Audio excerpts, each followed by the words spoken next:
తెలుసుకుంటారో వారందరినీ నరకము నుండి తప్పించడానికి, మరణము నుండి తప్పించడానికి దేవుడు ఈ లోకానికి యేసుక్రీస్తును ప్రభువుల వారిని పంపారు.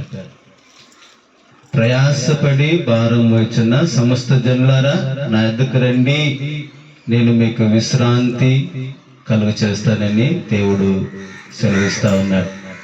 దేవుని వాక్యంలో ఇలా రాయబడింది. ప్రియులారా, మనం ఎన్నో విషయాలకు ప్రయాసపడుతున్నాం. ఈ భూమి మీదకి వచ్చేప్పుడు ఏమీ తీసుకురాలేదు.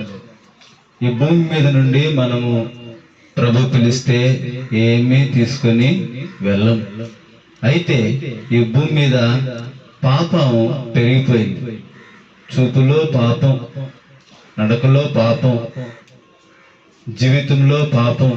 అయితే ఈ పాపము పోవటానికి మనకు ఎక్కడ ఆధారం కనబడటం లేదు. మన జీవితంలో శాంతి రావడానికి కనబడటం లేదు.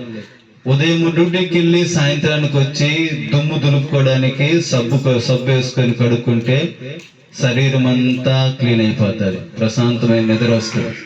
అయితే హృదయాన్ని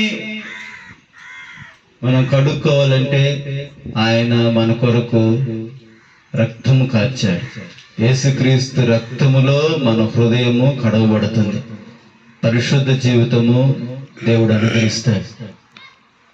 యేసు అంటే తన ప్రజలను వారి పాపముల నుండి ఆయనే రక్షించును గనుక ఆయనకి యేసు అని పేరు పెట్టబడిన.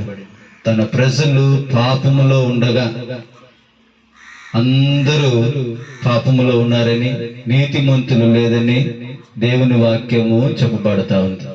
అయితే ఈ సాయంకాల సమయంలో నశించిన దానిని వెతికి రక్షించడానికి